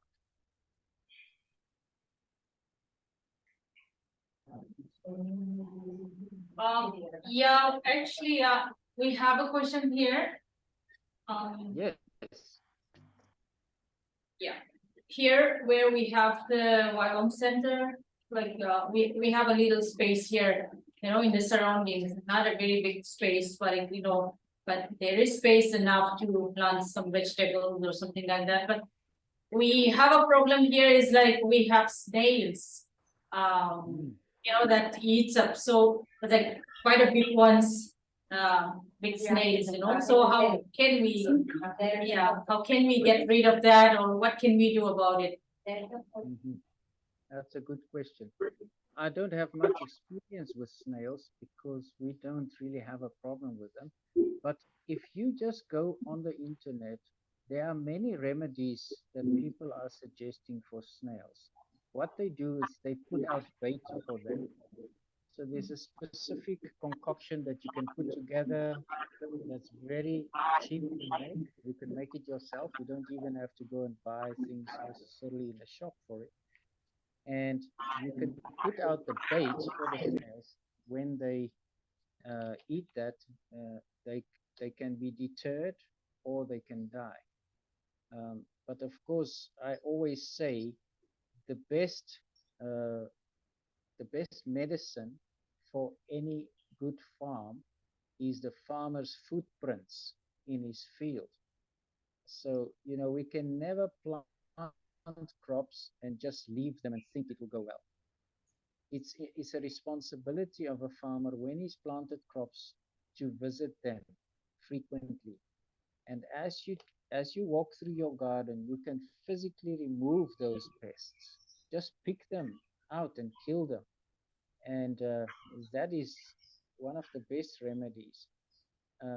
There might be a natural uh, enemy for the snails, and that's also something we always try to look at. What is the thing that actually eats snails?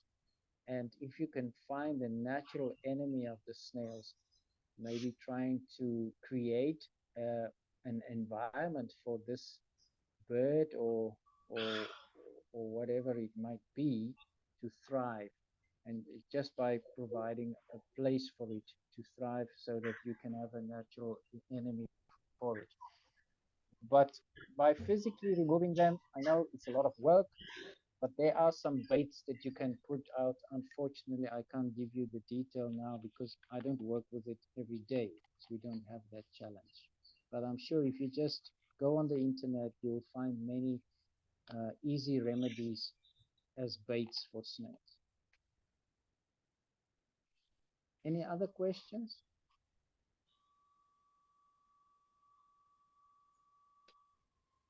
But I want to encourage you, please try and make use of the land because it can be, especially if you are a training institution, you know, and if you can manage to grow vegetables well at your school, every student that comes there will be inspired and will try to go and do it at their homes too.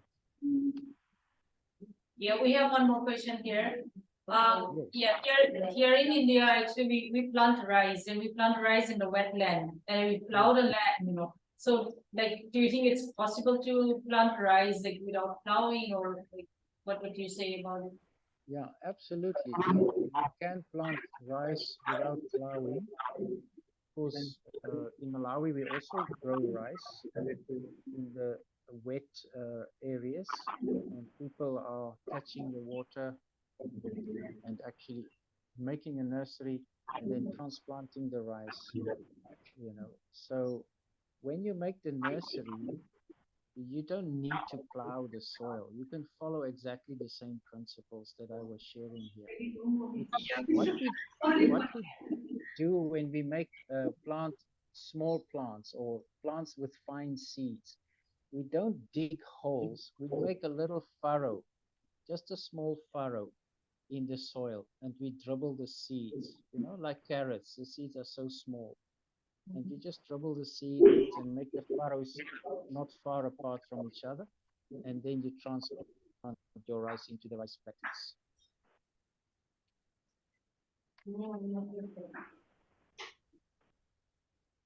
Any other questions? Yes. Is this working? One more. Yeah, we have one more. So usually in India, the government is promoting each houses could grow back, agricultural thing. So what do you prefer? Like, do you prefer the agriculture in, the farming thing to be directly touch the soil, or do you think the drawback system will function well? I'm sorry, I struggle to hear you well. Okay, there is a system called grow bag. So we cultivate the vegetables in the grow bag. It's a small kind of plastic bag where we put the compost the soil and all the fertilizer together, and you can grow like potatoes, tomato, like whichever vegetable is required for a family. So the government is promoting the grow bag system.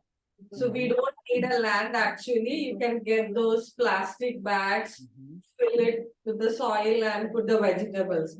So what do you think? Like, since you are telling we can't do the the soil plugging and mixing the soil and everything. Do you think it's a good idea of encouraging the grow bag system, or do you prefer directly into the land cultivation? No, I think that's an amazing, because we call it vertical farming. So that means you can plant things in a very small area, even if you have no land. I would definitely promote that. I mean, if you can plant things in plastic containers or in bags, even, we sometimes what we do is we take a sack, like the 50-kilogram sack that we store our maize in, and Okay. we fill that with with soil that's been mixed with compost, and we make holes in it, and we just plant things in the holes in the bag, even sweet potatoes or Irish potatoes, or the normal spuds, and we just stick the cuttings into the holes and they start growing. We also use tires sometimes. You stack tires on top of each other, and if you just create a nice potting soil, that's a wonderful way of growing vegetables when your space is limited. So the way we will create a potting soil is there's three parts that we always add in it. Uh, we take the topsoil, a good fertile soil that you can find somewhere, and you could take maybe 2 parts of that, and then you take a bit of compost, maybe 1 part of compost. So say and then you take river sand, and we mix the three together. 1 part of river sand, maybe 2 parts of compost, and 3 parts of topsoil. Now the topsoil is basically your main, can I say, substrate that you grow your vegetable in. And the compost is the nutritional part of it. So that's where your nutrients come from. And the river sand, the sand, is important too, because it helps with the infiltration of the water. So no, there's nothing wrong with it. I would just again follow the same principles. After you've created your potting soil and you put it in your container, you start growing your crops. Adhere to the crop rotation principle.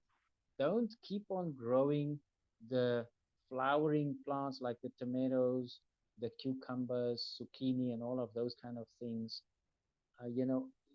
season after season after season. Try to rotate with your crops. You can grow some lettuce maybe, or spinach in the container. And then after you harvested that one, put in some another family or grouping of crops. Then you can go to your flowering crops, and after you've done your flowering crops, you could maybe think of something like sweet potatoes, more of the spuds and the tumors, so that you don't get a buildup of diseases and pests in that container.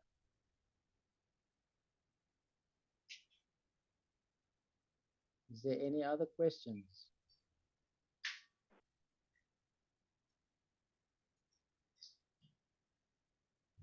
Okay. I think one of the secrets of successful vegetable garden is the health of your seedlings. So if you could have a nursery area where it's very well protected and you don't have diseases, make sure your soil is really disease free, and you can have high quality compost that you use in your seed bed. You plant your little seeds in there and produce seedlings, and then you transplant your seedlings at the right time into your vegetable garden, and that's where you do your crop rotations. we've got a very interesting garden at our property in Malawi. We made it in the shape of the map of Africa. It's quite large. It's like 30 meters long and 20 meters wide, or something like that. And then we have all the countries demarcated. And so each country form a different garden or a different vegetable patch. And then we grow different vegetables in the different countries. And you can actually walk into the map and you can, go and pick and work in the gardens. So because we get students from all over Africa, it's very interesting for them, because when they arrive there, they don't always recognize that the garden is a map. But what we've done is we've put signs up, and in each country we've put the name of the country, the population, people in the country, some of the main religions, and what is the capital city, and so forth. A few statistics. We've put in the population per square kilometer, which is always very interesting statistic. And then we put the signs up in all the countries. And you can actually then walk into your country that you're from and take a picture there, and you can work in the country, because our students do a lot of practical work.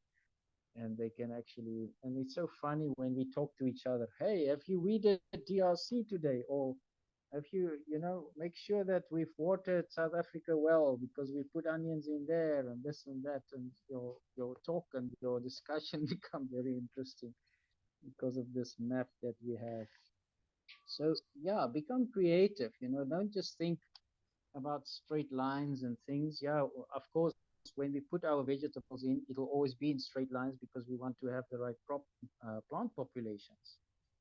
But think about interesting layouts and become creative, just like our Father is creative, and it will attract people and give them more interest to farm, because we can grow crops and it can actually be beautiful. It doesn't just have to feed us. It can also serve an aesthetic value and make it beautiful around your campus and exciting.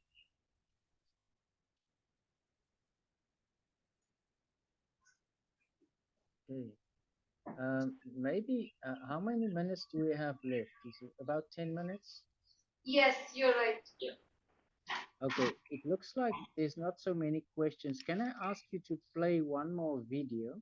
Yes, sure. Yeah. Okay, on the same YouTube channel, I think there should be, I must just make sure. If you can look for from Futsa plot explained. What is that? Let me just make sure if I have the right one.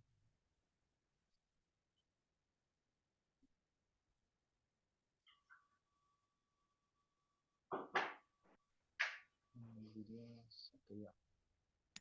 On my YouTube channel, Johan van der Ham, there's one that says From Futsa plot explained. Who? PFUM. PFUMVUDZA. It's a difficult word. Can you send the WhatsApp? Can you send the link? Oh yeah, let me do that. Sorry. Yeah, that's easier. Yeah. Oops. These. Sorry, these ads are so difficult.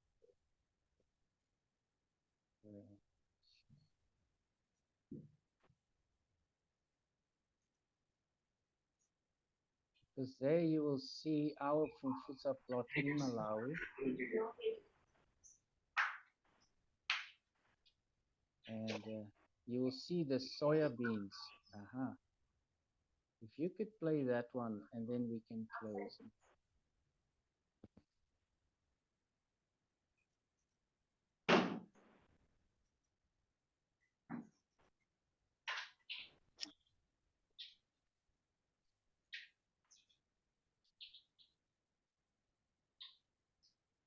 So the video you're going to see is on our property in Malawi. And I'm going to actually show you our Funfusa plot. That plot has got soya beans in at the moment, but then you will see next to it is a maize field. So that's my second Fumfutsa plot, and I'm rotating with these.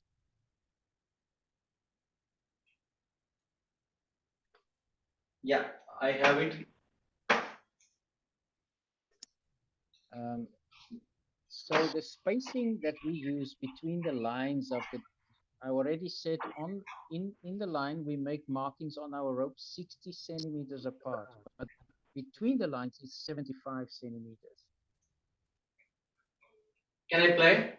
Yeah, you can go for it. This is the soya beans here, and this field is very special. I've got pegs everywhere because I want to every year start from the same point. And then the spacing between this row and this row is 75 centimeters. All of these rows are exactly 75 centimeters.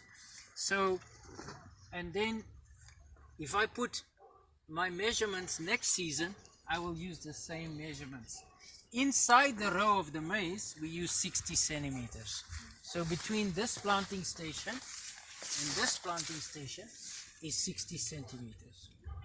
Now, So then how does it work when you rotate? Now you grow maize because you have a different distance than when you grow soya. no, it's the same distance. Okay. This is also 75. Oh, okay. But in the rows it's 60. Oh. But soya you grow very close to each other. Yeah.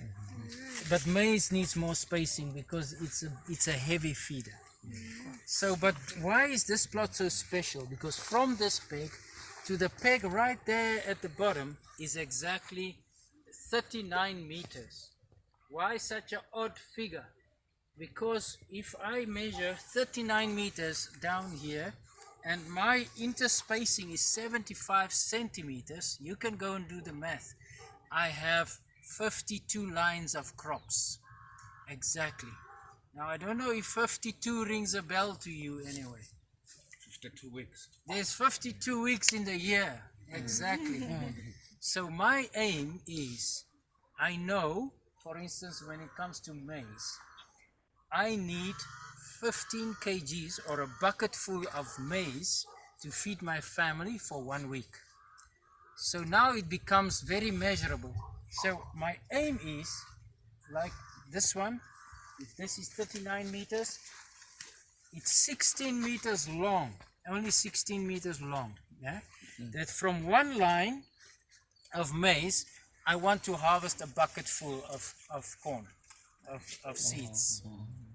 And if I can reach that goal, just one line of 16 meters, I have 52 lines, one line for every week of the year. I have fed my family. But it's a tiny little plot, only 39 by 16. It's a 16th of a hectare. And people have half a hectare. So if I have a 16th of a hectare, how many of these plots can I fit into half a hectare? I can fit 8 of them. Is it right? Because in a hectare I could fit 16. So half a hectare I could fit 8 of these. And only with one, I'm already feeding my family. What about the other 7 now? All of that is extra that I can sell or do business with or hand out to the poor or whatever. And it becomes unimaginable. I mean, people are saying there's no way you can make a living from half a hectare of land. I'm proving them wrong here. You can actually make a good living from half a hectare of land if you manage everything so well and you follow these principles that God has shown us about crop rotations, about high standards, always planting on the same line. Don't compact this line, don't walk there. The mulch cover and the leguminous crops that intercrop. The chestnut tree is not a leguminous tree. It's quite a heavy feeder, so it's not the best tree to grow in your field. But look at that tree now. Look at the size of the maize that's growing under this tree. Okay, let's just have a look. You see, it's making 2 cobs, but it's quite a small plant. Now let's go to the Nsangu, the Faderbia albida. And we see what the plants look like underneath this tree. Look at this plant.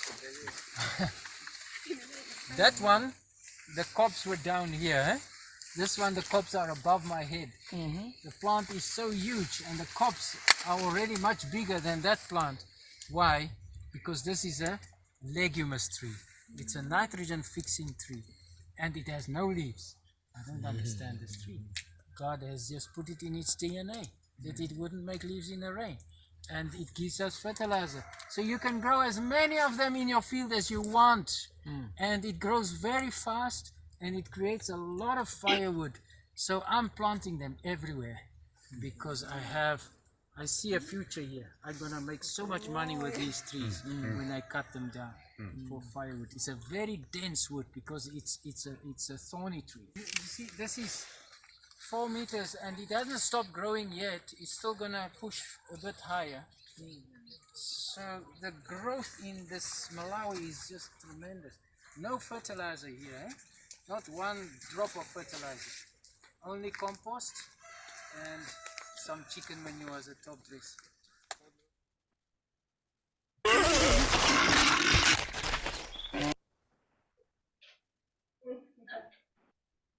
There you go. Thank you for playing that. So you saw the soya beans and then you saw the maize right next to it. We keep on rotating with those every year. And the crops just get better and better and the soil just gets better and better all the time. And by applying the compost, I'm inoculating my fields with life all the time. Are there any questions?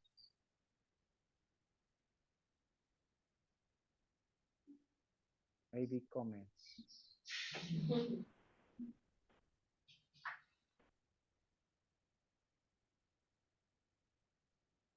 Okay, well, then I guess we've come to the end of our training. I feel we've just touched the surface. It was a real joy to be with you. And I would like to pray for you before we go, unless you have anything else to say. Well, thanks, Johan. I really value the work that you're doing. I really see, who knows, maybe in the future working at least in some way sustainable resources. So yeah, the work you're doing in Malawi is fantastic. And thanks for showing both what you do and then teaching it so well. And I hope it multiplies and I pray it multiplies more and more for you. Wonderful. Thank you. Thank you. Okay, shall we pray? We can maybe still ask feedback from Ivan and coach if they want to say something. Simon, please could you show me? Thank you for teaching. It was very wonderful about using what we have. I like that very much. Thank you for teaching, showing us the videos. Very, very thank you.